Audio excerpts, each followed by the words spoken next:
held the sign tightly in my hand, my heart pounding like crazy.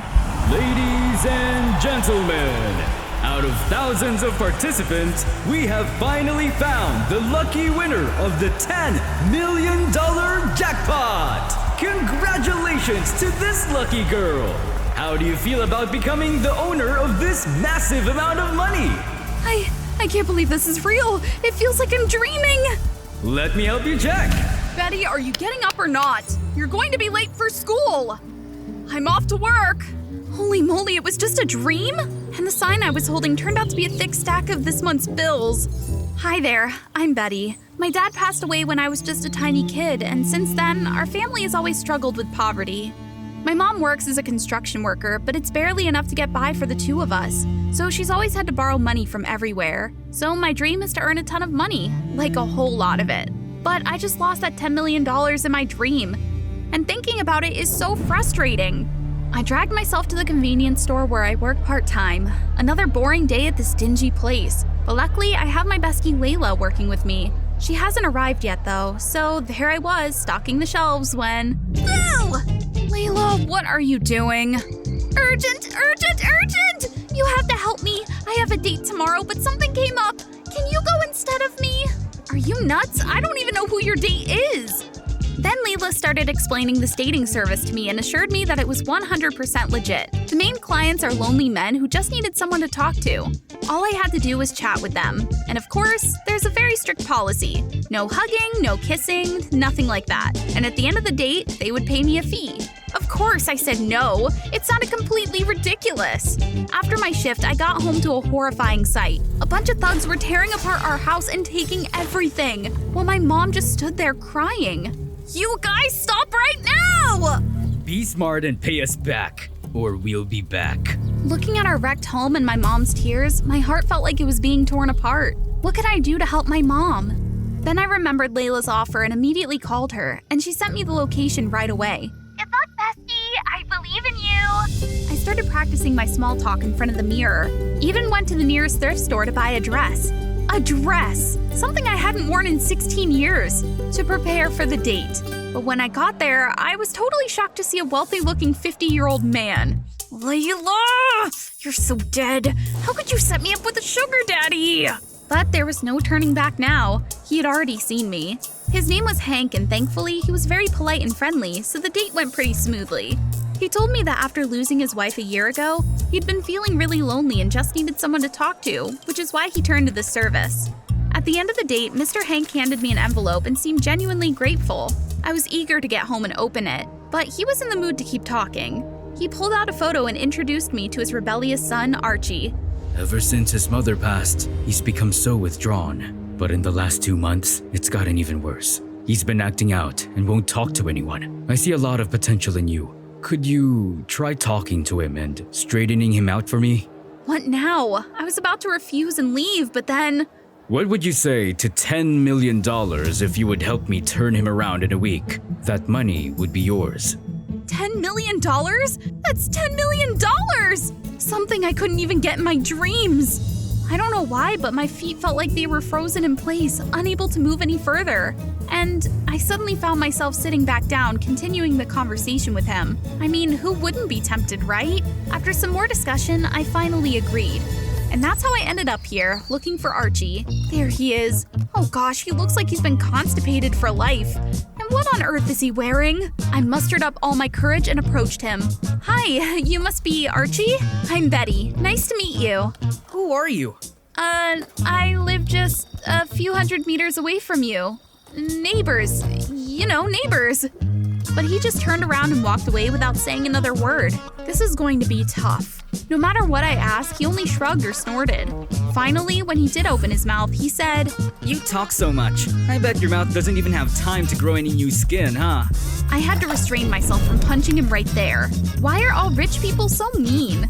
After the date, I met up with Mr. Hank to tell him how it went. And just as I was about to tell him I couldn't go through with this, he grabbed my hand, his eyes lighting up. Oh, that's a good sign. At least he's talking. At home, he doesn't say a word. Thank you so much. Oh, so the $10 million isn't slipping away just yet? Okay, let's do this. The next day, I decided to go to the coffee shop where he usually hangs out. Hey, it's Betty again, remember? What a coincidence. Mind if I sit here? Seeing that Archie didn't react, I boldly sat down, but there was still no progress. He just lounged in his chair, sipping his drink, and not saying a word. This guy was seriously the rudest person I'd ever met. But yeah, I was really in need of money, so I took a deep breath and started telling him about myself. He stayed silent, but weirdly enough, he didn't object, so I just kept rambling on until the end of the day. The following days were the same. I slowly forgot about the pressure to make money and started using him like a stress dump. I talked nonstop, telling him everything about my past, my family, friends, and even my future plans. You into me or something? Of course not. I'm letting you sit with me at this cafe, but your stories are boring as heck. Got anything more interesting? And so from that day on, I became his source of amusement. One day, I had just sat down in the cafe when there was a loud sound, like I had just let out a massive fart. I looked down and saw an air cushion under my butt. Everyone in the cafe stared at me, while Archie burst out laughing. I was mortified, but on the bright side, he did laugh, right? The next day when I arrived, Archie had a mischievous smile on his face and handed me a small gift box, saying he felt bad and had prepared something for me. I hesitated for a moment before opening the box. Immediately, a bunch of bugs jumped out, followed by Archie's obnoxious laughter. This guy! I told Layla about it and she burst out laughing, even saying, "This guy is really something." She's completely nuts. Then one night, our store decided to go out to a bar for a party, but we unexpectedly ran into Archie and his group of friends there. "Hey, isn't that the guy you were talking about?" I pretended not to know him, but unfortunately, the two groups started talking and I decided to play a game of do or drink. I tried to slip away, but Layla kept begging, so I reluctantly agreed. What the heck is this? Dancing like a duck and barking like a dog? This is insane. I'll drink. Hold on. If you're already drinking over something like this, isn't that a bit weak? Yeah, do it! Stupid Archie. Fine, I'll do it. Who's scared? Woof, woof, woof. Happy now? We played a few more rounds and Archie kept targeting me. Oh, so he's choosing the hard way, huh? The game quickly turned into a showdown between just the two of us. I dare you to lick your elbow. What? Okay. Now I dare you to rap. If you don't want to look like a fool, start acting cool, or I'll make you drool like a silly old mule.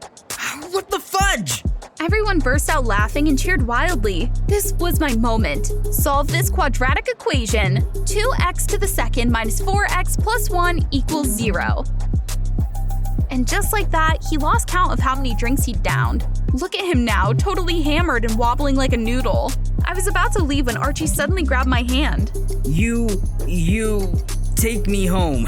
All eyes were on me, making it impossible to refuse. So I helped him over to a convenience store, bought him some lemonade, and then we headed to a nearby bench. He nodded off and leaned against my lap, falling asleep for quite a while, leaving me frozen, afraid to move. From this angle, he actually looked kinda handsome. Mom. Are you awake now? Why does everything have to suck so bad for me? When my mom died, I just didn't care anymore. And my life felt like it came back to life when I met her. But then she betrayed me, left me like this. It's been 2 months, but I still can't get over it.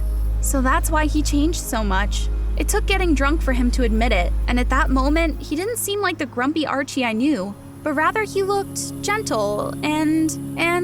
But these past few days with you, I felt a little happier. Even though you're annoying, boring, there were a few moments when you were kinda cute. In that moment, for some reason, I felt my heart skip a beat. Thank goodness Archie was asleep. Otherwise, he would have seen my face turning bright red. The night went by, and before I knew it, I had fallen asleep too, until the next morning. What the heck are you doing? What the waffles are you talking about? I'm the one who dragged your sorry butt out here, or you'd still be passed out at the bar. And I know all your secrets now, so just try and cross me. I'll make you regret it. You... And from that moment on, the tables had turned. Betty here was now in control. I made him go with me to a park I often visited, and though he still looked grumpy, he no longer resisted me. What's this? Someone like you feeding stray cats? Didn't see that coming. What's that supposed to mean? This little guy's been hanging with me for a year now. That's cute. Huh? The cat is cute. And just like that, we started hanging out at a lot of different places. And the more time I spent with Archie, the more I felt a flutter in my heart. There were even moments when I forgot all about the $10 million deal. I took him to a meadow near my house and we watched the stunning sunset together. We just looked at each other, and then something urged us to lean in close, like we were about to kiss, but for some reason, we both pulled back right after. I guess rich folks like you wouldn't know about a place as remote as this, huh? Rich folks? Why'd you say that all of a sudden? Oh, nothing. There's something I need to say. You showed up out of nowhere, acting all crazy. Hey, what the fudge? But thank you. I've really enjoyed having you around. Archie had no idea about the $10 million deal between me and his dad. For some reason, my body started trembling. I didn't want Archie to think I was just using him. Because after spending time with you, I realized you're not as bad as I thought. In fact, you're pretty kind. I'm not as good as you think. Archie's words made me feel awful. There were only 2 days left until the deadline for the deal. What should I do now? Late that night, I saw my mom coming home from work and the exhaustion was written all over her face. Suddenly, those thugs showed up again and trashed our house. Maybe I've made up my mind. I started avoiding Archie, telling him I was sick. He even brought hot soup and medicine to my house, but I refused to see him. I didn't deserve someone like him. 2 days later, the final day of the deal, Mr. Hank called me asking me to come over and he looked so happy. Thank you so much, Betty. Archie's changed completely. He's so much happier and full of life now. It was nothing really. Here, as promised, here's the $10 million for your work. And I've added a little bonus for you too. At that moment, Archie came home and his face darkened. I hurriedly grabbed the bag of money, quickly said goodbye to Mr. Hank, and ran. Archie immediately chased after me. What's this all about? Was everything just fake? Just so you could get that $10 million? Yeah, that's who I am. Don't talk to me anymore. How could you do this to me? I gave you everything I had. I didn't say anything. I just ran away in silence. Then out of nowhere, it started raining and I broke down, crying, letting my tears mix with the rain. In my hands was a fortune that most people could only dream of. But why did my heart ache so much? Wasn't this what I wanted all along? Archie and I stopped talking after that day. I thought it was just a passing emotion, but the emptiness stayed with me every day. But I had to keep living in reality, so I used the money to help my mom pay off our debts and buy a new house. The rest of the money I didn't even touch, even though I once had so many dreams. Going to Hawaii, buying luxury goods, going to concerts. Instead, I spent a portion of it on charity at a local orphanage, helping the children there, and often talking with a little girl named Ellie, a child who was healing. Somehow, Ellie reminded me of a female version of Archie, with her sweet smile and the way she always listened to my stories. One day, while I was idly thinking about Archie, I wandered past the cafe where we used to sit, and suddenly, I saw Archie sitting with another girl, and she was holding his hand. Well, of course. How could he miss someone as terrible as me? But then, unexpectedly, our eyes met. I immediately ran away, hoping Archie didn't see me. That afternoon, I went to the orphanage as usual, and Ellie ran up to me and said, There was a guy here looking for you. He's really handsome and tall too, and... I turned around and saw Archie approaching from a distance. Archie, what are you doing here? I came to give you a piece of my mind. What else? What? Because after all this time, I still can't get you out of my head. It's driving me crazy, watching you from a distance every day since that day. What are you talking about? Didn't you move on already? I know you saw that, but that was actually my ex-girlfriend. Maybe she regrets it now that I'm way better off. So she asked to get back together. But I turned her down. I love you, and you're the one who pulled me out of that pit of despair. Can we start over? My heart was racing, and at that moment, I realized this is what I'd been searching for all along. Something more precious than money. This was the best night of my life. Look at this, an awesome stage, fancy guests, and so many people here. Oh my gosh, I couldn't even count them all. But wait a minute, did you think I was at a concert? Wrong. This was my 15th birthday party. Maeve Davis, the fabulous girl. My dad was the biggest billionaire in town, and I was the sole heir of the family. Everyone called me the golden girl, but oh boy, being rich was tough. Every day I had to stress about which supercar to take to school, which 5-star restaurant to eat at, and at home, a dozen servants hovered around, killing any privacy I might have had. What are you zoning out for, Maeve? I got the exact juice you like. Had to go through 10 shops to find it. That's why you're my assistant. I mean, best buddy. Oh, isn't that, what's his name again? Never mind, that's your crush, right, Kelly? It's my birthday, but I'll make your wish come true. Saying that, I grabbed Kelly's hand and went straight to the guy. Hey, you. My friend Kelly here really likes you. What do you think? Are you crazy? What are you saying? But I don't like her. Who likes a servant anyway? The one I like is you, princess. Was this guy nuts? Needless to say, Kelly stormed off immediately, and I ran after her to console her, but she shook me off hard. Enough! Why are you following me? You did that on purpose, didn't you? Making a fool of me. What are you saying? I got all good intention. I've put up with you for so long, but this was too much. You knew how much I liked him and you still humiliated me. No, I didn't. Oh, really? Do you know why you only have me as your best friend? Because no one else can stand a brat like you. I've been hanging around and doing your errands just for your money. Then Kelly took all the makeup and designer bag I gave her and threw them right at my face. And now it's over. Enjoy being alone for the rest of your life. Goodbye. Who did she think she was? As if I cared. But I couldn't deny that my heart skipped a beat. I went home right after, only to be greeted by a furious dad. When will you stop fooling around and hanging out with those who use you? You transferred a lot of money to your friends. For what? Do you only know how to use money to keep friends, Maeve? Can you stop it already? Why do you sound just like Kelly? I don't lack friends that I need to do that. Fine, let me be clear. Now that you're grown up, I can't always take care of you. I'll freeze all your cards. You will transfer to a public school and become independent.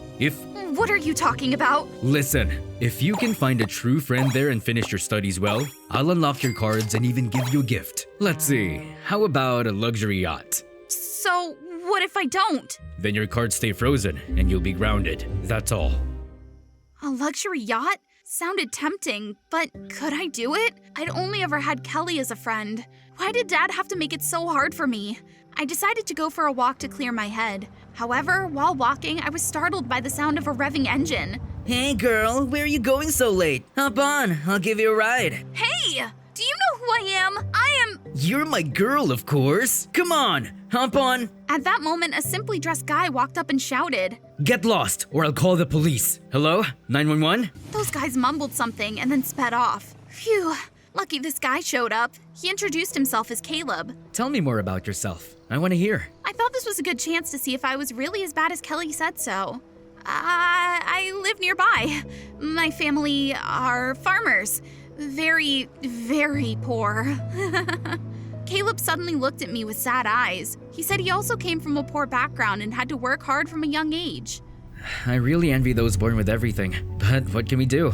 We just have to try harder. We talked late into the night. Under the shimmering moonlight, he looked like a god. Then Caleb leaned closer to me, and we were about to kiss when my dad discovered I'd snuck out and dragged me home immediately. I barely managed to say goodbye to Caleb before rushing back home. Caleb. He sure has feelings for me, right? If so, Dad's deal might not be impossible. I was going to prove Dad and that annoying Kelly wrong. But it seemed like I was the wrong one. As soon as I saw my new place, I just wanted to leave. The room was tiny and it smelled musty. And what was that huge lump on the bed? Hi, I'm Pamela. Hi, I'm Maeve. I like your glasses. Vintage. Haven't seen anyone wear such thick bottle-bottom glasses in ages. I had a bad feeling about this girl. And I was right. Pamela was like an old cranky lady, always nitpicking at the smallest things I did. Can you clean up this mess, please? Turn down the music. This isn't a club. Please stop spraying that strong perfume. It gives me a headache. What the fudge? Do you know how much this costs? Can't afford it, so you're jealous, huh? Do you have money? If you did, you wouldn't be here, right? Fix that attitude or no one will live with you. What a pain in the butt. I wanted to go home immediately, but the thought of the yacht made me hold back. I could only vent my frustration through rants on Threads. Pamela, this girl is such a... Hashtag country bumpkin. Hashtag bottom of the barrel. All right, done. After that day, I treated Pamela as if she was invisible, but also tried to follow her rules. Sure enough, she had nothing more to say, though she still glared at me every chance she got. But the important thing now was, I was out of money. I had spent the little allowance Dad gave me on that fancy perfume. Now I really had to earn some money. I walked down the street and saw a restaurant hiring staff. I walked in and, oh my gosh, it was Caleb. Caleb. Maeve! What are you doing here? I work here. I came to apply for a job to make some extra income. I'm about to start my shift, so I need to get changed. The manager was currently on a business trip, but Caleb said he had recommended me to the manager, so I'd get the job and start next week. Caleb helped me once again. Aww. It was a great day until I had to go back to the dorm and see Pamela's face. Whatever, I was going to sleep well tonight and dream about Caleb. But that night, I suddenly felt chills, broke into a sweat. My forehead was burning and I had trouble breathing. Then Pamela came over and gently placed a cool cloth on my forehead. Here, take this medicine. You have a high fever. Thank you. I thought you hated me. Pamela said nothing, just left and came back with a bowl of hot soup. At that moment, I realized Pamela wasn't as bad as I thought. She was actually quite caring. The next morning, I woke up and freaked out when I saw the sink clogged. I had no idea what to do. But then Pamela came in with a plunger like a hero. Here, do it like this. You'll be able to do it yourself next time. There, that's right. Good job. Yeah! From then on, we became closer, and Pamela showed me experiences I'd never had before. Going to thrift shops, eating street food, and even together killing cockroaches, my ultimate enemy. Go! I also told Pamela about Caleb and the upcoming job, and she gave me lots of helpful advice to do well at work. But could I really apply them? In the first few days, I broke 10 plates. Fortunately, the manager was away on a business trip, or else I'd be working for free this month. And Caleb was always there to clean up my mess. Let me handle it. You might cut yourself. Aw, he made my heart skip a beat. One time, I was rushing to deliver food to a customer and slipped. Right then, Caleb caught me. Those eyes, those lips, that unreal beauty. Hey! Where's my food? I'm not here to watch a rom-com! We kept texting each other every day, and Caleb always cared for me, giving me little cute gifts along with neatly written notes. To reciprocate, I baked a cake and coaxed his colleague to give me his home address so I could deliver it. When I arrived, I was shocked to see it was a luxury mansion. However, Caleb came out and shyly pointed to a small room in the corner, the guard's room. Dad! Hello, Dad! Oh, hello, hi, son. Sorry, my house is this cramped, so I didn't dare invite you over. Thanks for the cake. My heart ached seeing the scene. It made me even more reluctant to reveal my true identity to him. Back at the dorm, I reflected on the recent times. This new life, though it seemed hard at first, now made me really happy. Pamela and Caleb, two people who didn't know my true status but treated me so warmly. Hey, what are you daydreaming about? Hello? You still have an essay to finish, you know. Oh, right, I almost forgot my main task. If I didn't study properly, Dad would kill me and I'd lose the yacht too. Fortunately, Pamela was always there. She even discovered my long-hidden intelligence. We usually went to a cafe to study together. Everything was fine until that day. Oh, who do we have here? Why are you dressed like this now, little Miss Brat? Kelly, why are you here? Does it matter? Oh, this girl looks familiar, doesn't she? Isn't she the one you always badmouthed on Threads? Why are you sitting together now? I was doomed. I hadn't deleted those stupid statuses yet. I hurriedly pulled Pamela away, but Kelly blocked us. She immediately opened my threads and showed them to Pamela. Her face darkened with each scroll. Then she just gave me a bitter look and walked away. You jerk, how dare you? Ask that yourself. I chased after Pamela, but she suddenly screamed at me. Oh, so you're a rich brat? And the hobby of rich people like you is to make fun of people like us, right? Pam, I didn't... Enough. I don't know why you approached and pretended to be friends with me, but from now on, let's consider each other strangers. I don't want to deal with a fake like you. That very night, Pamela packed her things and left. I sat alone in the empty room, my heart aching, a feeling I'd never experienced before. How badly had I treated everyone? I was truly a terrible person. That night, I couldn't sleep at all. Caleb called and texted, but I didn't want to reply. Maybe Dad and Kelly were right. Someone like me didn't deserve a true friend. I took a week off work and buried myself in the essay to forget my current sorrow. A few days after submitting it, the teacher called me in for a chat. I've reviewed all the essays and found yours and Pamela's to be the best. But Maeve, your father donated a lot to our school last term, so I'll help you polish your essay a bit to make it perfect, and the award will go to you. If I agreed, I'd get out of this place and I'd get the yacht too. As for the friendship issue, I could just lie to Dad. Pamela wasn't my friend anymore, so I didn't need to be nice to her, right? But no, I couldn't understand why I didn't feel happy. The next morning, I went to the ceremony looking more exhausted than a zombie after a sleepless night. Pamela and I made eye contact, but she just coldly turned away. And the award for the best essay goes to Maeve. I immediately ran to the stage and grabbed the microphone. Hi everyone! You might not know, but I'm Maeve, a brat who always thought she was better than everyone else. But I've changed thanks to my dear friend Pamela. And this essay was partly thanks to her help. It was altered at the last minute and it isn't my work. So I think no one deserves this award more than Pamela. I looked down at the audience and saw Dad looking at me in confusion. I left immediately, knowing I'd failed my dad's deal. My cards would stay frozen and I'd be grounded starting tomorrow. But I didn't feel sad or regretful about what I did. I sat down on the steps outside the hall and cried hard. Just then, a hand reached out offering me a tissue. You surprised me, kid. Then we hugged each other and cried loudly. I missed you. I missed you too. Pam, I'm going to tell Caleb the truth. I don't want to hide anything from anyone anymore. I ran to the restaurant, my heart racing, thinking about Caleb's reaction. Would he still want to be with me if he knew I'd kept everything from him? Just then, I saw him, giving instructions to the staff. What was this? He was the restaurant manager? What's going on? Did you trick me? I'm sorry. I was afraid you'd feel insecure if I told you the truth about me. But my feelings for you are real. I always wanted to be close to you and take care of you naturally, so I did this. So the guard's room was… That is my mansion's guard's room. I'm sorry again. I didn't mean to deceive you. It's just that I like you so much. Well, let me show you what tit for tat means. Then I showed Caleb the newspaper with the picture of me and my billionaire dad. You're quite something, aren't you? That's why we're a perfect match, right? Then Caleb pulled me close and gave me the sweetest kiss I ever had. I had just beaten a Japanese competitor, and now I was facing someone I never wanted to meet, Helen.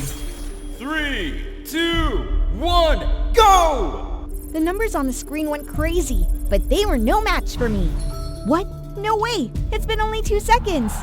The audience starts cheering while Helen stares me down. So what now? Just wait for the result.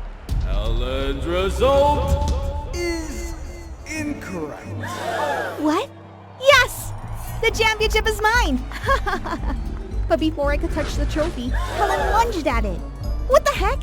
Helen lost it right there on set, and the result was that we had to leave the country that very night. Talk about embarrassing! Ever since I was 5, I've been in numerous math competitions and was considered a genius. Growing up, I achieved great things and was always a pride of my school. Helen? She couldn't beat me for the top spot while I was around. But on the first day of the new school year, I got shocking news. After the school speaker announcement, all the students gathered in the basketball court already seated. Standing before us was our new principal. I heard she's Helen's mom. Oh no, that means she'll be even more stuck up. Man, like mother like daughter, she really looks so serious. Dear students, to re-establish order, we will have a competence assessment test right now. Based on the results, students will be ranked from classes A to F. All the students looked at each other bewildered. Competence assessment? Class ranking? The murmurs grow louder. A few troublemakers stand up shouting and throwing papers, but the principal just turns away coldly. For me, this test should be no big deal. I've even solved Harvard University's math problems. But this test was harder than I thought. Some questions didn't even have correct answers. I was sweating as other students began handing in their papers. Don't they see something odd? Time to hand in your paper, Judy. Don't be so defiant. Watch your attitude. The next day, we got our class placements. My name wasn't in Class A. Whispers all around, but I was too stunned to care. How pathetic, Judy. If I were you, I wouldn't show my face outside. Class F? How is this possible? And to think, before I came here, the teachers praised you so much. What a disappointment. What a surprise! We're classmates! Shoot! Ken's the biggest troublemaker in school, and now I have to study with these people? This is bad. I have to find a way back to Class A.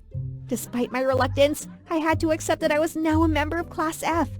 The best way to avoid being influenced by them was to stay away, but they wouldn't leave me alone. Put that guitar down! We're in class! Look around. Who's studying? And they keep sabotaging me. One time, I was falsely accused of pranking the principal during a music lesson. Almost getting punished. Luckily, Ken was there. Judy didn't do it. I can vouch for her. I was surprised and touched by his action. But really, I don't belong in this crazy class. If Class A students enjoyed great perks, Class F was the complete opposite. We were handed a ridiculous set of rules. It's mandatory that Class F students don't use common areas like the cafeteria, library, or bathroom shared with Class A students. No excessive fraternizing between male and female students of Class F. Your job is to study hard to improve your grades. These announcements sparked waves of outrage, and recently, the name Black Sheep became a symbol of rebellion. I heard he sneaks into the principal's office at night and trashes the place. The principal's so upset she can't eat or sleep. She even issued a wanted notice for him. Black Sheep, such a silly name. Ouch, don't even tell me the food for Class F is rotten. This is a nightmare. But I almost tripped over someone deliberately blocking me. Oh, you should use the restroom for Class F. Take a left, then right, climb 4 flights of stairs, then walk another 0.5 miles. Just a restroom, why all the segregation? Damn rules. Ouch! Is that Black Sheep? I stare dumbfounded at his figure perched on a tree. Catch him, everyone! Seizing the chaotic moment, I dash into the restroom to do my business. Phew, relief. But Helen still catches me. Let's see how the school punishes rule breakers. Just then, I noticed someone outside the window calling me. Ken? You gonna stay there and take it? Come here! Without much thought, I jump out the window and run off with him. But seeing the principal at the classroom door, Ken pulls me into the janitor's closet. What the? Be quiet or they'll catch us both. He's standing so close and my heart is racing. This is the second time he's helped me. Judy, The bell startles us. Funny, what kind of chemical reaction was that just now? Despite escaping from Helen, the entire Class F still gets punished with cleaning the basketball court.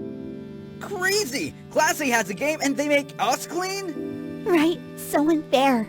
Suddenly, Ken turns to me, his eyes sparkling. Does he have something to say? Is it... What do you think about Black Sheep? Huh? Well, I don't like him. Because of him, everyone thinks Class F is causing all the trouble. Ken doesn't respond and walks away. Did I say something wrong? In a moment, a water balloon hits me, soaking me through. They still won't leave me alone. Ah! Watching his miserable state, I burst into laughter. Ah! You'll pay for this! We threw water balloons at each other, and I never had so much fun. Turns out they aren't as bad as I thought. But the fun doesn't last long. Helen and the principal show up and disperse the crowd. All Class F students will receive an additional week of labor punishment. This time, like the last straw breaking the camel's back, the Class F students yell and charge towards the principal. But they're quickly restrained by the school guards. Suddenly, the fire alarm sounds. It's Black Sheep! He's here again! Damn it! Whoever finds Black Sheep gets any wish granted. As Ken grabs my hand and runs past the fire alarm area, I see that figure again. Black Sheep, who are you really? That night, as I was rereading articles about Black Sheep on the school's website, trying to remember any familiar details about him, the doorbell suddenly rang. To my surprise, standing at my door was Helen, but I really wasn't in the mood to deal with her. I have something to tell you. What? You heard right. I want you to catch Black Sheep for me. I gave Helen a skeptical look. She must be desperate to come to me. But why? That contest turned out to be so stupid. Class A is now full of frauds. So, in return, Black Sheep would organize another more transparent and fair IQ contest, right? Smart as always. You got it quickly. Don't you want to get back to Class A? I want a fair competition with you. Deal then. Anyway, I'm curious about who Black Sheep is. And above all, I want to regain my rightful honors. Finally, Helen hands me a Class F badge. This might belong to Black Sheep. I found it near the fire alarm. The rest is up to you. The next morning, I noticed the class clown wasn't wearing his badge. But then I realized almost no one in the class was. How could I tell who Black Sheep really was? After extracurriculars, everyone left the class. I was the last one out and accidentally stepped on a small note. Planned to graffiti the library at 7 p.m. I was torn, wondering if this was Black Sheep's next act of vandalism. It was almost 7 p.m. I had to see for myself. At exactly 7 p.m., I saw someone in black sneaking up and breaking the lock. I had to tell Helen. Come quickly, I'm about to catch black sheep. Phew. Let's do this, Judy. Judy, answer me! Who's Black Sheep? You're black sheep? Ken froze, seemingly shocked at being caught. All we wanted to do was to be treated fairly. That's right! I turned around startled to find all the students of Class F behind me, dressed as black sheep. Before you turn this in, I want you to see this. It was evidence of Class A students bribing the new principal. The ranking contest was set up for the principal to make money from parents. There it is! All of you deserve punishment! Good job, Judy! In my hands was the whole truth, and I knew Helen was also unaware of her mother's dirty deeds. After hearing me out, she fell to her knees, begging me not to expose everything. But I knew what I had to do. The ranking system always put pressure on you. Your mom still has to pay for what she's done. Black Sheep, hold Helen back. Right after that day, all the documents about the corruption scandal were uploaded online. The principal faced punishment for all her wrongdoings. The ranking system was abolished. Students no longer had to be divided and received equal treatment. I also realized that putting myself above others only led to loneliness. Now I've changed. I have friends and even more than that. One afternoon at the park, when I was rushing to find Stella, my dear sister, I found her standing near the ice cream truck. Haha, try again, kid. The seller was bullying my sister and making her cry. He would pay for that. Mister, I'll have one ice cream. And just like that, the table had turned, and I made the seller wish he had never chosen selling ice cream as his job. Hi, I'm Jenny, a 16-year-old orphan girl. Stella was my favorite little sister at the orphanage, and we were tight buddies. Every time she got bullied, I would show up to help. Not to mention, Stella was also the savior of my life. Ever since I was a kid, I was allergic to peaches, but I never thought that I was also allergic to fried chicken. Oh my god! It was during one time that I had my favorite chicken for lunch. Jenny, are you okay? Then Stella patted my back and quickly saved me from danger. Gosh, are you allergic to chicken too? I was scared for life and stopped eating fried chicken from then on. Every time there was chicken, I would give it to Stella. Both of us wanted to be adopted, but no one ever took us. Until one day, a rich couple suddenly visited the orphanage. The father adored me and the mother loved Stella. I thought we would be both adopted until Stella said, Jenny, I think I found my biological mother, but I'm not so sure. Can you help me? I was so happy for her. She said her real mom owned a toy store and she wanted me to confirm it for her. I'm scared. Can you go talk to my mom, please? Of course, sis. I walked into the beautiful toy store and was about to strike up a conversation with the owner.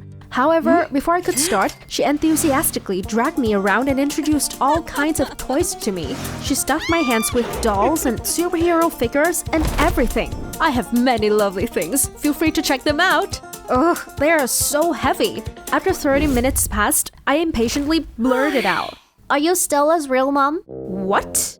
After knowing that I was broke and wasn't a potential customer, she coldly kicked me out. What a waste of time! A kid told me that if I could get you interested in the toys, you would buy the whole store for her. Now leave! What kid? Did she mistake me for someone else? When I got out, I was startled to discover that Stella had disappeared. Oh no, I spent the whole night looking for her, but no one had seen her anywhere. After many days of searching, although I was utterly broken-hearted, the nuns of the orphanage oddly didn't try looking for Stella. They only comforted me. Stop looking for her. Maybe she already found a better life. Unable to accept the irresponsibility, I still decided to find my sister. Many times I waited for her at the park we used to play in, but still, there was no sight of her. Until one day, I put off my search for Stella and transferred to a high school in Florida. I joined the science club there and met a popular guy named Max, who was called Mr. Perfect by many students. Max and I gradually became good friends, and after some time, he asked me if he could bring his little sister to hang out with us. So one day, after I waited for Max at the bowling center for a while, he arrived with a fanciful girl. Jenny, this is my sister, Paris. I was so shocked that my legs almost gave out. The person I saw was none other than Stella. Stella was also startled to see me that she dropped her Chanel bag. Stella, it's me, Jenny. Where have you been all this time? Strangely enough, Stella ignored me like she didn't recognize me. She pushed me aside and I fell into Max's chest.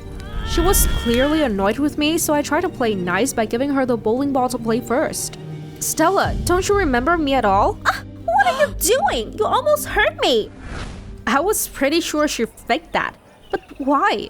I wondered if she had lost her memory and changed her name to Paris. Curious, I decided to find out the truth. I asked Max to hang out more so I could get closer to this new Stella. The next day, we hung out again. He bought me a smoothie while waiting for Stella to arrive, but when I drank it, I found it was a peach smoothie. I got a rash, so he had to take me home immediately. The day was ruined and I didn't have a chance to see Stella. As Valentine's Day approached, when I walked by the science club room, I saw Max struggling to prepare a heart-shaped gift box. Suddenly, 2 club members pushed me into the room and locked the door, but Max was still focusing on the box. Hey, Jenny, come and test this with me. Confused, I walked over. He told me to try pushing the dominoes. In front of me was an elaborately prepared domino structure. It ended with a hammer gently striking the projection screen. On the screen, there were photos of me and the words, Will you be my Valentine? "Oh no." Because I asked Max to hang out, it accidentally made him understood that I wanted to be more than friends. I was getting anxious when suddenly a heel flew towards the structure that Max prepared. Was that Stella? She angrily looked at me. "You're such a jinx!" Then she left in fury. What the hell? What exactly was her deal? That night, Stella tweeted about being betrayed by her most trusted person. She even bad-mouthed me. She said that when she was young, I abandoned her for some toys. Due to that, I was suddenly attacked online by strangers. I loved Stella, but what she did extremely pissed me off. I decided to force the truth out of her. When I got to the swimming pool, Stella was there. Unable to contain my anger, I held up the phone and questioned her. "Why do you hate me?" "'Cause you're obnoxious. Everyone loves you. You always steal everything from me." I was surprised when she confessed everything. It turned out that I was actually the one chosen to be adopted when we were kids. Knowing that, Stella bribed the shopkeeper to stall me at the toy store so I would return to the orphanage in time. When Stella was the only one there, Max's parents decided to adopt her. The nuns didn't want to upset me, so they kept that secret from me. Even the fried chicken allergy was made up by Stella. What she did was simply putting peach feathers in the chicken to steal my meal. Stella ushered me in the direction of the pool. "Everyone loves you, even Max, who I like the most. I hate you!" Up until then, I had always blamed myself for losing Stella. Unexpectedly, it was all her plan. She was about to push me, but accidentally tripped herself. "Help! I got a cramp! Help!" Without hesitation, I jumped down to save her. Max also heard her scream from afar and ran over to help. I pulled Stella ashore and said in pain and anger, "This is the last time I treated you nicely. Don't ever let me see you again, Stella." In the end, Stella had failed to gain Max's love and attention. As for me, I could finally let go of the guilt in my heart that I lost my sister. Max still pursued me until recently. He's a kind person, so maybe one day I'll give it a chance.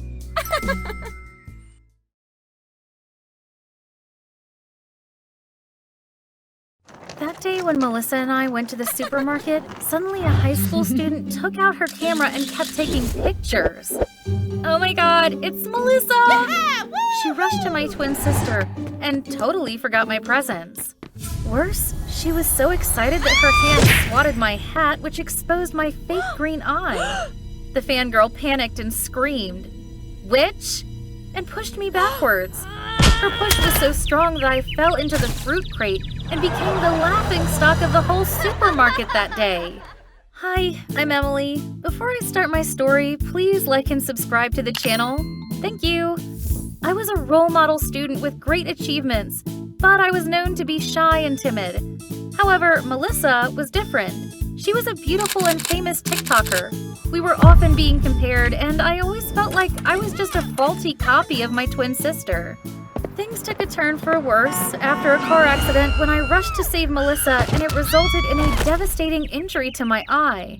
The doctor told me he would give me a brown prosthetic eye, but while I waited for it to be completed, I had to temporarily use a green one. Great! Just like that, I became a freak with 2 colored eyes.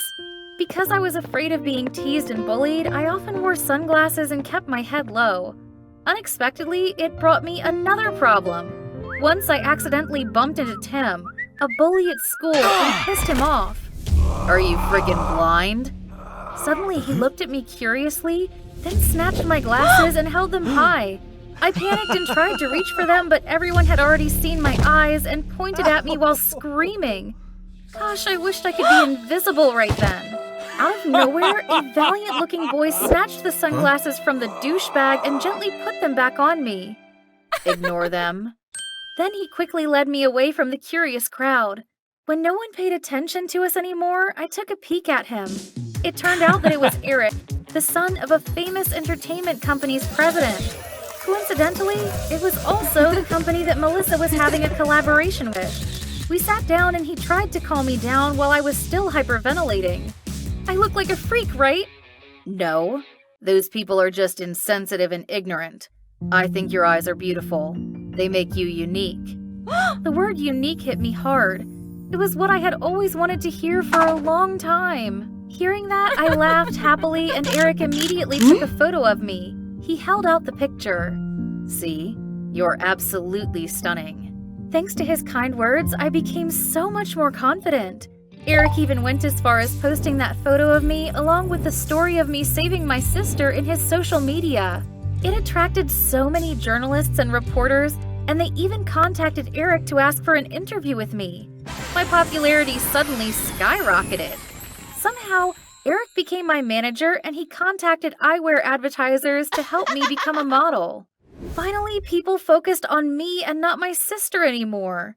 The world had better brace itself because I was coming on strong.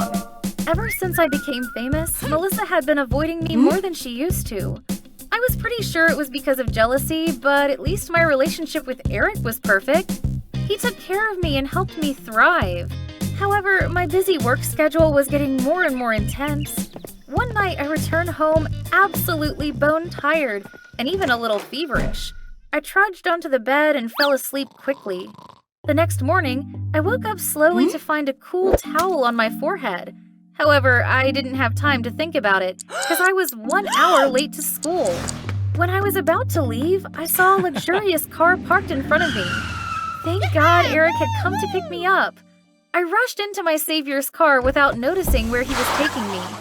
By the time I realized it, I was even further from my school than I originally was. Eric, I have a test today. Where are you taking me? Come on, you're too cool for school. Look where you are. I've taken you to an exclusive party for the most famous celebs in the US. What? You? Before I could speak, a series of journalists surrounded our car, and the flashes made me too dizzy to utter a word. Eric quickly pulled me out of the car and introduced me to many strangers. Even though I didn't want to be there, I didn't want to publicly humiliate myself either, so I played along. After that exhausting day, I finally got home. Little did I know, waiting for me was my furious parents. My mom roared, "Why did you miss your test at school today?" While I was stammering, my sister came out of her room. She showed Mom and Dad the pictures the journalists took of me at the party. Needless to say, they were outraged. No matter how busy Melissa was, she never skipped a test. How dare you act so full of yourself?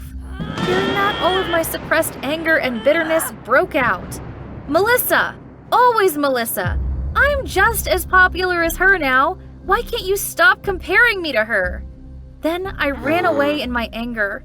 Melissa chased after me and tried to hold me back. Don't be like that, please. We're just worrying about you.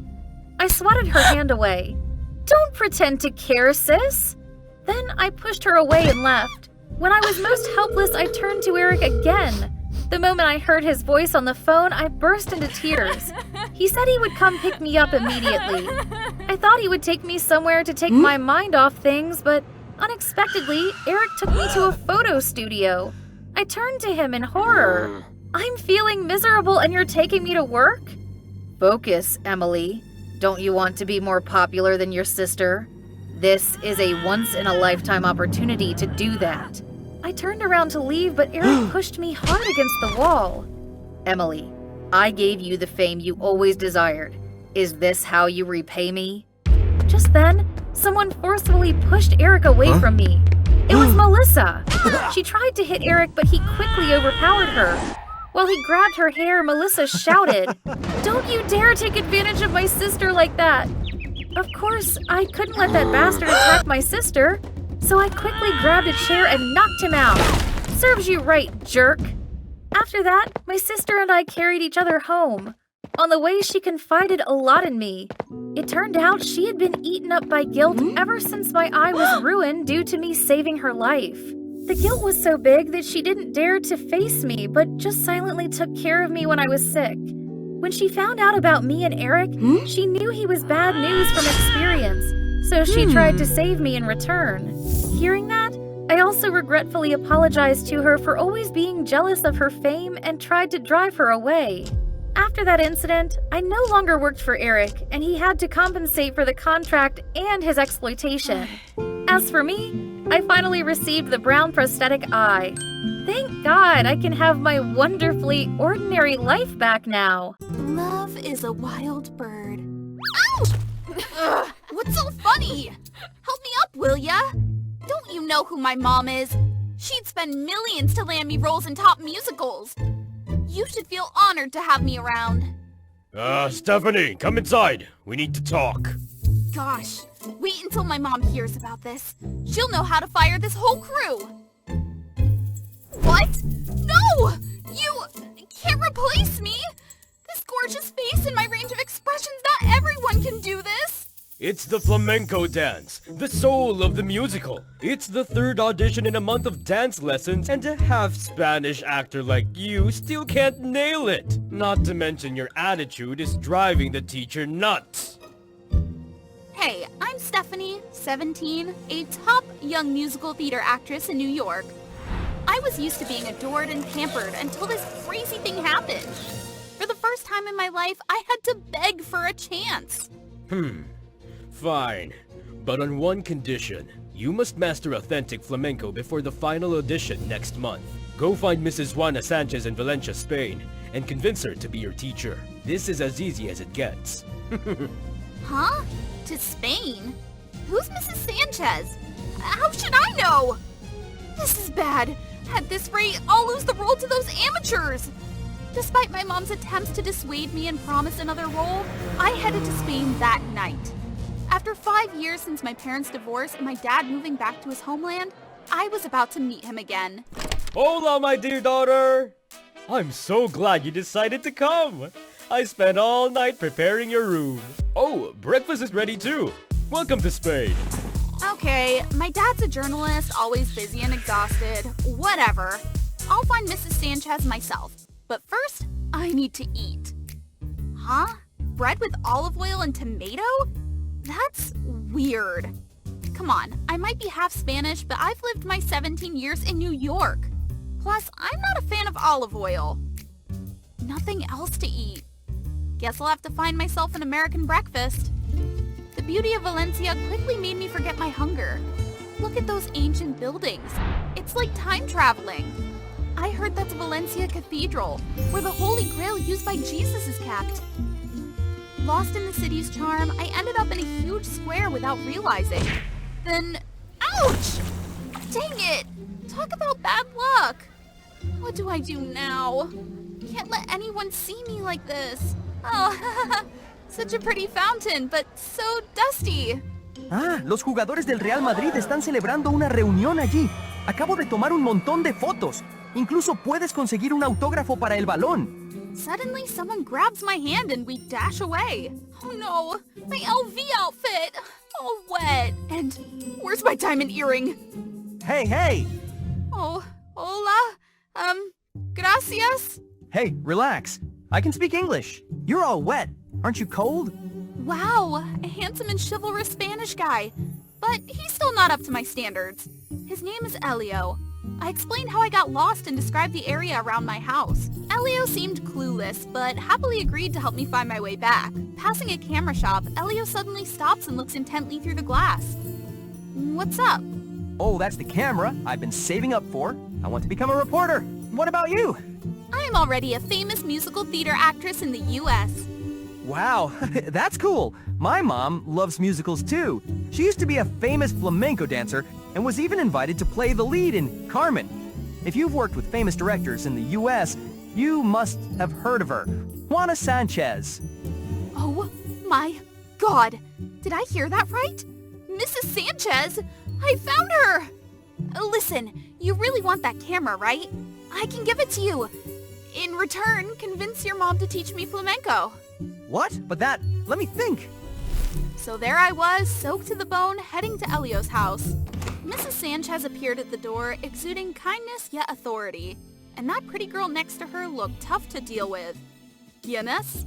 Un actor musical estadounidense, mamá. Ella simplemente se cayó a la fuente. Try saying the line I taught you. Hola. Mi nombre soy Stephanie. Oh, nice to meet you, Stephanie. Come in, relax, and have something to eat. Oh, okay. Elio, you tricked me! Turns out that girl, Belinda, is also Mrs. Sanchez's student, and she didn't seem to like me much. Look at this outfit she lent me. No way I would wear this if I wasn't soaking wet. Oh, not again. No way. I traveled all this way to escape this food and now... Whatever. I'm starving. Huh. Not bad. Turns out this weird dish is quite good. Just so you know, learning flamenco from Mrs. Sanchez isn't easy. Yeah, well, I'm blessed with quick learning skills. Thanks for the heads up. In for a penny, in for a pound. Anyway, I can't afford to lose this role. Still need to straighten your legs more. Do it again. Arms aren't decisive enough. Do it again. Wrong spin. You'll end up tying yourself in that dress. Do it again. Mrs. Sanchez, I'm exhausted. These are just basic steps. Why so many corrections? If you can't get these basics right, don't even dream about learning anything else. I want to quit so badly. But how hard I worked to get here? Just a bit more. Meanwhile, Elio has been a great help. He's adorable, kind, and somehow I've started to like him. Seems like Elio feels the same considering how often our eyes meet each day. Sometimes Elio secretly cues me when I forget a step. Or like that time when Belinda made me do a 5-turn spin and I almost crashed into a window. Oops, are you okay? Be careful. You need to stay in one piece for your performance in the US. Gosh, he's so close. Yeah, I can't wait to perform. The director needs to see how hard I worked for this role. That's when I realized I've never felt this excited before. Maybe because everything's always been too easy for me? 2 weeks flew by. Mrs. Sanchez was thrilled with my progress, and I was ready to return to the US theater stage. But right before I planned to book my flight, Belinda unfortunately sprained her ankle attempting a 5-turn spin. I'm sorry, Belinda. You should rest. Stephanie, I know it's sudden, but can you replace Belinda in the city's annual flamenco performance? What? Belinda looked like she was about to jump up and pull my hair out. But whatever. All I care about now is I have to perform in front of hundreds of people tomorrow. Oh, it's almost my turn. Just as I start dancing, a slick layer of oil suddenly spills across the stage. That's Belinda! Darn it! It's okay, Stephanie. Just focus on the dance. I take a deep breath, trying to use everything I've learned. The tension fades as I get lost in the haunting guitar melody. Flamenco is a dance of the heart and soul. Let your emotions guide your feet. At the end of the performance, I slip and lose balance, but Elio catches me just in time. For a moment, my heart skips a beat as I look deep into his eyes. Could it be I've fallen for Elio? The performance is a huge success. Mrs. Sanchez decides to throw a small celebration at her house, and an unexpected guest shows up. Oh, Uncle Anthony. Hola, hola. Stephanie, you should have told me you came here to learn from Mrs. Sanchez. My dad and Mrs. Sanchez. Even when my parents were together, I've never seen him this close with her. Dinner with delicious paella is served, but I can't seem to enjoy it. For the past 5 years, dinners at home have been cold affairs with just Mom and me. And Mom always preoccupied with business calls. Now look at them, like a real happy family. Unable to contain my feelings of doubt and sadness, I thanked Mrs. Sanchez and hastily left. Stephanie! Stephanie! Why are you leaving so soon? I have something to say. Sorry, I have a flight to catch. Here, as I promised you. Are we good now? Stephanie, why are you acting like this all of a sudden? What? Isn't this what you helped me for? To get this camera? So you really think that's all I cared about? I see. Well then, good luck with your musical. Goodbye. My heart shatters, but I don't know what to do at this moment. That very night, I packed to return to the US, leaving as quickly as I had arrived. Stephanie, listen. I know you're upset, but I need to explain something. What is it, Dad? Mrs. Sanchez and I are just old friends. After your mom and I divorced and I returned here, she helped me a lot. I didn't know you were planning to find her for dance lessons. I never meant to hide it from you. I'm not blaming you, I just feel sad thinking about our family. I'm sorry, Stephanie. I had enough of your mother's irrationality and ambition. I was afraid she'd turn you into someone like her. But fortunately, my princess, I'm glad you've strived to prove your talent. You're amazing. Thanks, Dad. Oh, can you do me a favor, please? 2 weeks have flown by like a breeze. Time to say goodbye to Spain and the beautiful memories here. Our musical received countless invitations to tour worldwide, including beautiful Valencia. After the show, I spotted a familiar figure hiding behind the crowd. Is that? Hello, musical actor Stephanie. I'm Elio Sanchez, a reporter for El Mundo. Nice to see you again. Elio, hi. I guess I owe you an apology. Yeah, maybe more than one. Do you have time for dinner?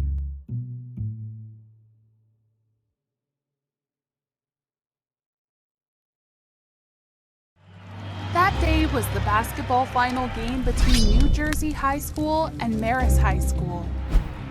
Where is he? Oh, there he is! That guy in red with that sunny smile.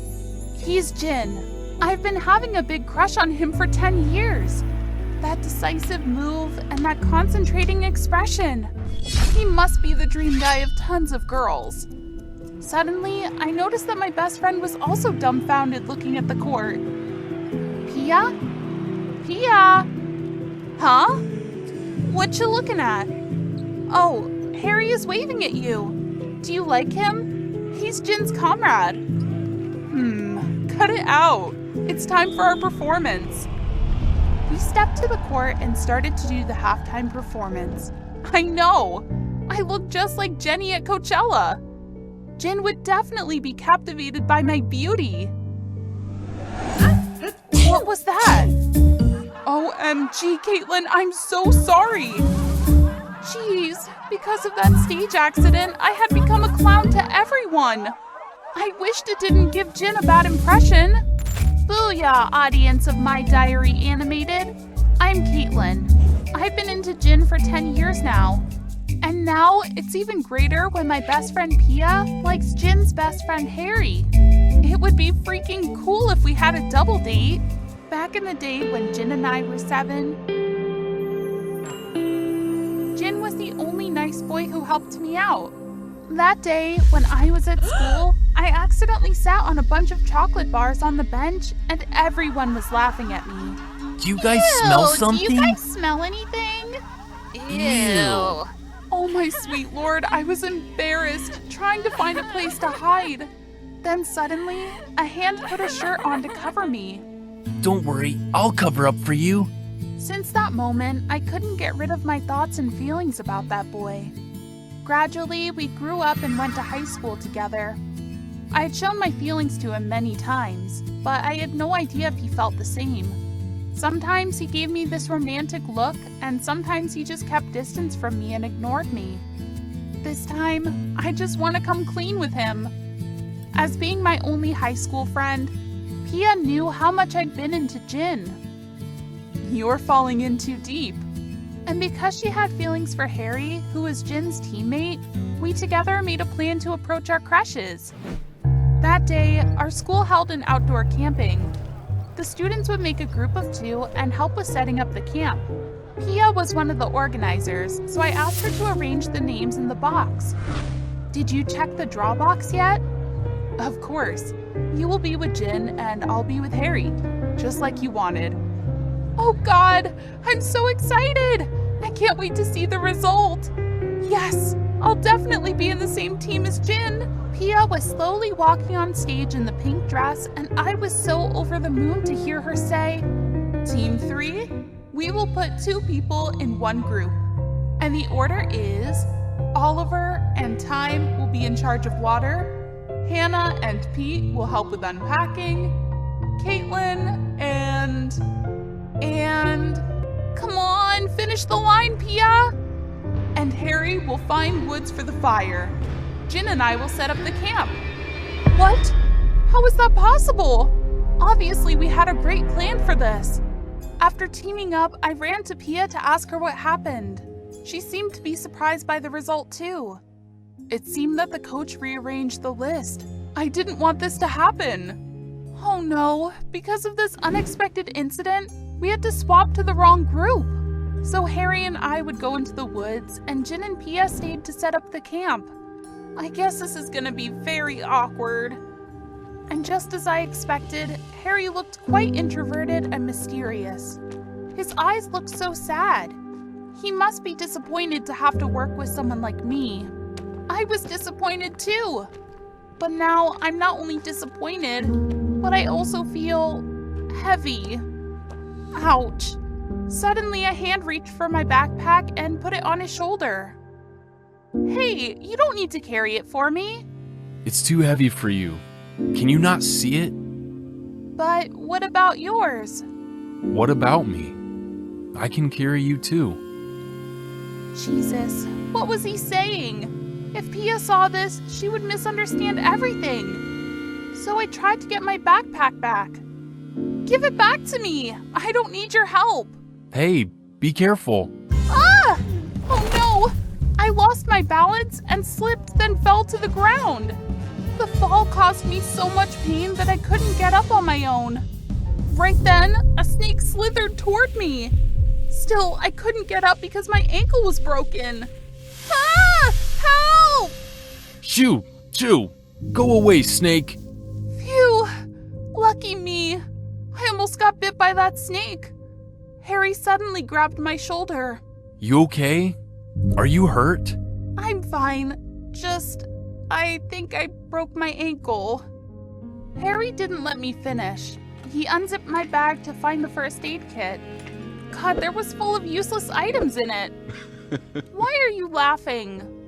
You brought a fire extinguisher instead of a bandage? What if there was a fire? He made fun of me. He must think I'm an idiot. Right then, Harry tore part of his shirt and wrapped it around my injury. Ouch! What are you doing? Harry gave me a piggyback carry. My leg hurt so bad. There was no way to make him stop. I was really confused because he was warmer than I thought. He made me laugh all the way back to the camp. I realized that we shared quite a lot of things in common. I wasn't scared of darkness when I was with him. Then the light in the distance came, and I realized my best friend's voice. Caitlin? Harry? Where are you? Oh no! If she saw us like this, her heart would be broken. So I struggled and tried to push Harry away. Ouch! We both fell to the ground and they had to help us up. Caitlin, are you all right? What I did had caused Harry a minor injury, and I felt really guilty about that. After being brought back to the camp, I started to wonder why Pia didn't ask me about Harry, while I was really curious about her and Jin. So I slowly walked to Jin's camp. I saw Pia and Jin talking about fixing the camp. They looked so excited, and it made me irritated even though I knew there was nothing between them. I waited until they passed by, then pretended to trip and fall into Jin's arms. Hold up! On his collar was some kind of lipstick mark with a familiar color. Did he have a girlfriend? Right then, Harry came and carried me back to camp in front of Jin and Pia's surprised faces. He looked aggressive with both of them. What's wrong? If your leg hurts, then sit still. Why did he want to cause misunderstandings? A few nights later, when I got home, I still couldn't stop thinking about what Harry did. He was romantic and considerate, and his loving eyes were like the way V looked at Jenny. Damn, I should have thought of Jin. Perhaps... No, he is my bestie's crush. I definitely can't do that. That will hurt Pia. After that day, Harry tried to talk to me more in class. When I had trouble with assignments in class, especially physics exercises, he was always there to help. We had to make a pasta bridge, and coincidentally, I was paired with Harry in class. Yes, we were in the same group. God, I tried to avoid him, but fate kept putting us in embarrassment. Ugh, why won't this bridge work? Let me help you. It worked! See, I can do it without your help. Harry immediately burst out laughing. God, again I looked so stupid in front of him. While I was finding a hole to jump in, Harry suddenly went looking for a broom and cleaned up my pathetic bridge. It's okay. I'll practice more at home. But Harry still worked to rebuild that bridge on his own. Well, it had always been like that. He did more than he talked. In the blink of an eye, his bridge was finished. How could it stand this 3-pound iron ball? If you don't believe it, then try it. Oh my gosh, it really worked. I was embarrassed when Harry stopped me and looked me in the eyes. I have something.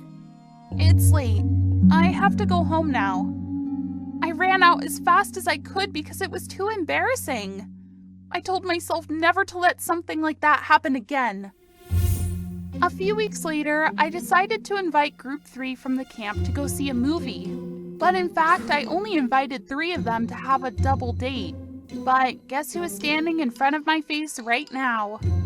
This movie is about to start. Why hasn't anyone come yet? Oh my gosh, none of them were answering the phone. Suddenly, a message went to my phone. Neither of them could come here. One got stomach aches and one had family problems. So angry, I was about to return home when a hand pulled me into the cinema. Hurry up! It's late for the movie. Why are you always doing what you want? Just sit down. I had no choice but to sit next to Harry to watch the whole movie. This horror movie terrified me.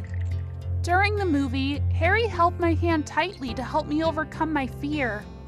Fortunately, it was quite dark in there, so no one saw my face turning red like a ripe tomato. Perhaps I was really into Harry. Suddenly, Harry squeezed my hand. I like you, Caitlin. No, that's impossible. I pushed him out and ran away. Harry chased after me while I ran in tears. Ouch! Just now, I bumped into Jin. He was holding hands with another girl. You...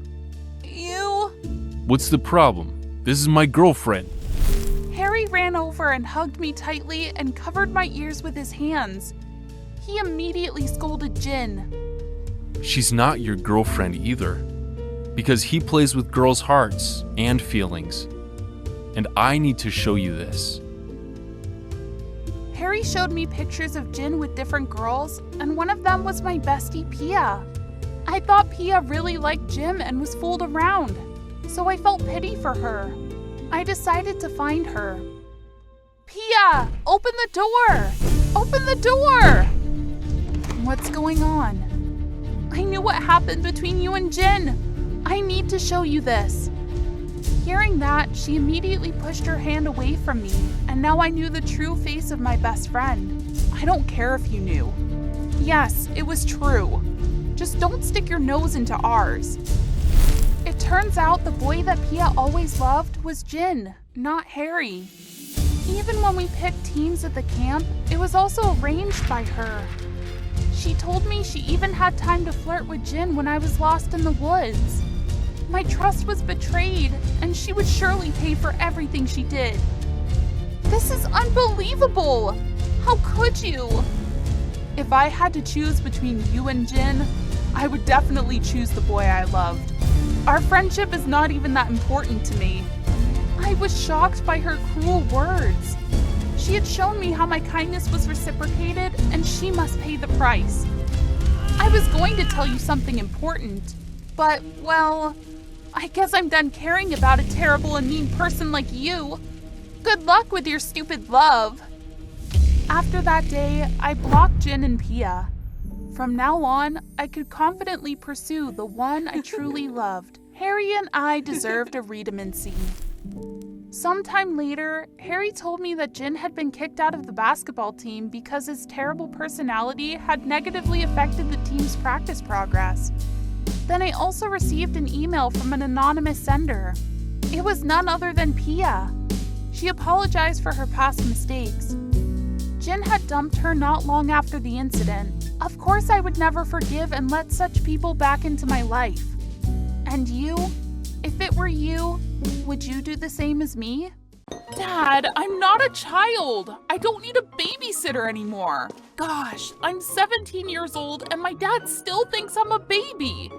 Well, I hope that the babysitter doesn't freak out when she sees this baby. All right. Coming. I opened the door again. Why was he still here? What are you doing here? Is this the Douglas's house? I'm the babysitter. Where's the baby? Don't tell me you're the baby. Oh God, I just wish the ground would open and swallow me up. Hello, MDA audience. My name's Paige Douglas. The guy at the door is Mason Duncan, a super spoiled rich kid. The problem was, he was the babysitter that my dad hired. A billionaire became my babysitter. Can you believe that? Anyway, if you want to know the full story, make sure to like and subscribe to our channel. First of all, let me talk about myself a bit. I came from a single-parent family. My dad used to tell me that he and my mom had tried really hard to bring me into the world. Unfortunately, my dad lost her in childbirth.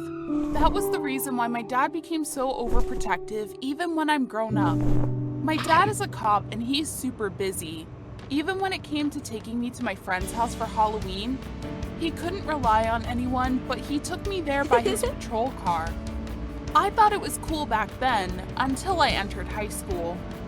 Yep, that little girl who was covering her face over there was me. Pumpkin pie, you forget to say I love you, Dad. Are you serious? I'm not a child. I love you, Dad. Dad, stop! People are watching. OMG, this is embarrassing. See how people look at me like I'm some kind of alien? I hate to be treated like a clown in front of everyone. I mean, my dad is definitely pressing that horn again if I don't say it. I love you, Dad. That's a copy. I love you too. See you later, pumpkin pie. After my dad left, I had to deal with the mocking laughter of other fellow students. Oh dear, it was literally humiliating. Hey, the baby was escorted to school again. I think you should tell your pappy to take you to class, baby. Mason, yeah, you saw his little spoiled face at the beginning of the video. Coming from money, he had nothing but a damn good look and billionaire parents. He's also the team captain of the basketball team. I heard he used money to buy that position. Anyway, as for me, he's just a show-off. Gosh, that was so annoying. Listen to what the airhead's saying. I beg your pardon, bookworm? You lost your brain then and now lost your ears? What a spoiled rich kid. You should throw your money on something more helpful, like a brain surgery. Mason was gobsmacked and so mad that his face turned red. Still, he just laughed. Wow, this really satisfied me. Literally. Pumpkin pie, can you make it home by yourself? Got stuff to do, so I can't come and pick you. My dad got busy with some illegal trafficking cases again. I heard the mastermind behind the crime had not been detected yet, and it had been bothering my dad for a few days now. That's how it goes, I guess. As soon as I walked to the gate, a bunch of dudes blocked my way, and their leader was none other than Mason. What do you want? It's no biggie. Before I could react, someone grabbed my bag from behind. It was given to Mason, and he turned it upside down, causing everything inside to fall to the ground. Jeez, what on earth do you bring to school, dude? Their mocking laughter made me feel humiliated. I couldn't hold it anymore, so I rushed to grab my bag. Unexpectedly, Mason raised it up high that was beyond my reach. I went nuts, and so I stomped on his feet. As soon as he dropped the bag, I quickly snatched it back and bolted. Mason and his dudes immediately chased after me. They might be muscle, but they could never outrun me. It was hilarious as hell. I could even tease him while running, and this is what came after the accident. After what happened to me, Mason had called an ambulance before running away. My dad rushed to the hospital right after the nurse called him. Oh, sweetheart. I shouldn't have let you go home alone. Dad, I'm all right. Even though I had confirmed that I was totally fine, my dad still didn't buy it and decided that I should stay home for 1 week until I fully recovered. I know my dad well enough to know that he would be worried sick if I insisted on going to school. Anyway, since I wasn't going to school and my dad wasn't comfortable leaving me at home alone, he decided to hire a babysitter. Yes, you heard that right. A real human being babysitter. Things after that happened exactly like you saw in the beginning of the video. That babysitter was Mason the rich kid. After he found out that I was the one in need of care, he burst into laughter as if he was struck by lightning or something. Gosh, I hate that! Can you stop? You're not a kid! But you still look for a nanny! And you, what are you? A dude as a nanny? And why is your name Natalie? Oh, that's actually my cousin's name. I'm just covering for her. Of course you are. Why would a silver spoon like you need to be a nanny for money? Better than someone who's being grown up and still needing someone to change her diapers. Ugh, you're despicable. I angrily slammed the door, but then my genius mind realized something. I could absolutely take advantage of this to torture Mason. Come on in. Before I could finish my words, Mason nudged me aside and entered my house. Of course, a young prince living in a castle has never seen an ordinary house before. I plopped down on the sofa, casually watching Mason. Since you are my babysitter, you have to do as I say. Based on what? Based on this. If you don't listen to me, I'll tell my dad everything. He's a cop and he won't let you get away with this. Don't even think about using your money. My dad can't be bought. Yes, fear me now, Mason. Welcome to hell, darling. Yes. The babysitter you found is doing so great. Uh-huh. I won't cause any trouble for the nanny. Bring me more snacks! Seeing his pale face made me feel victorious. But that wasn't enough. I ordered him to clean the pool, which hadn't been cleaned for years. Mason was furious, but still had to do what I said while I was relaxing on the chair. You'd better do it well. I don't want to see any stains left. That spoiled Douglas kid. I could hear you. If you show that bad attitude one more time, I'll tell my dad everything. Mason was so mad that he stomped his foot and slipped. Oh my God, Mason, you're so clumsy. I was stepping forward to mock him, but then I slipped too and... Ah!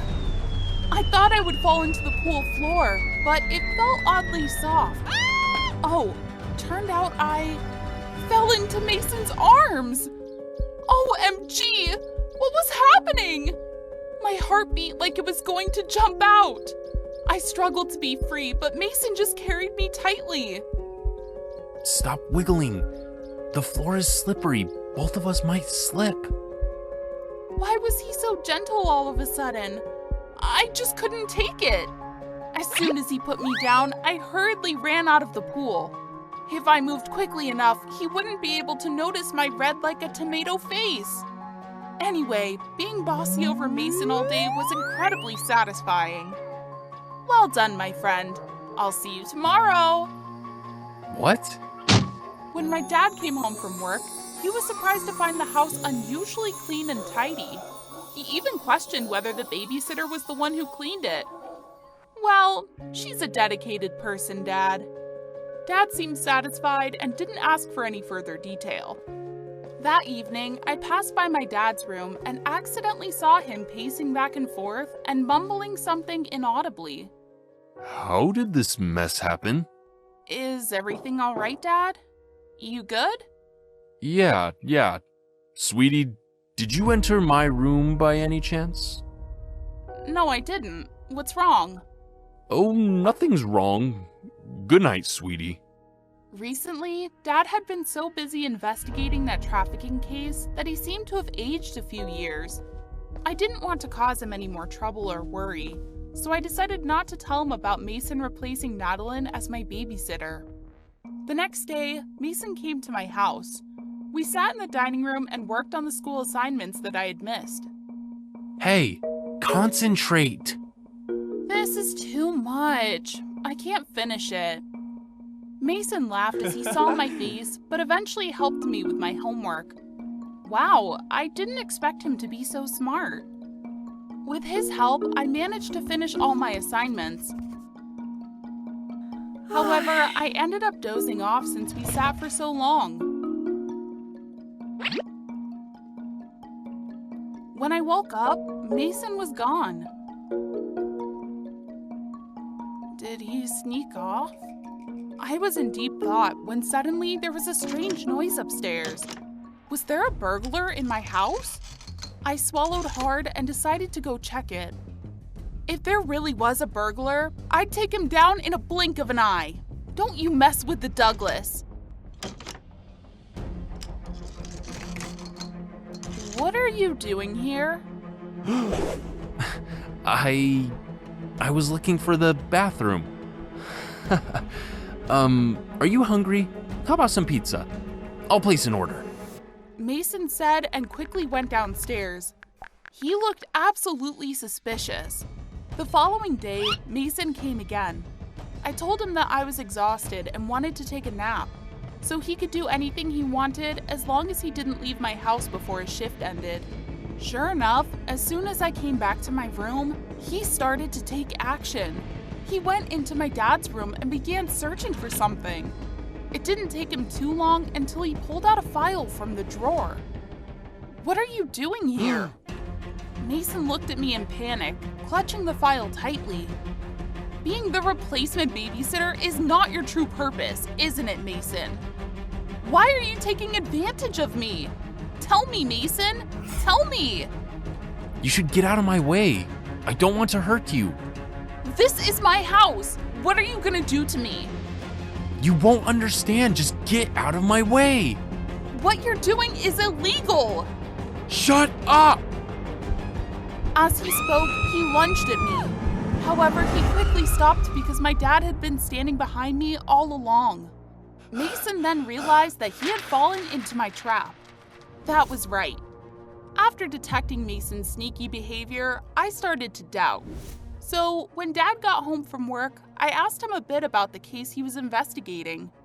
I found out that last week, police had found suspects' DNA at the crime scene and were comparing it to the database to find their identities. You must be wondering what this case has to do with Mason. Well, I'm pretty sure that he was one of the criminals that my dad was chasing. All right, you should tell me the truth now, Mason. What was your involvement in this case?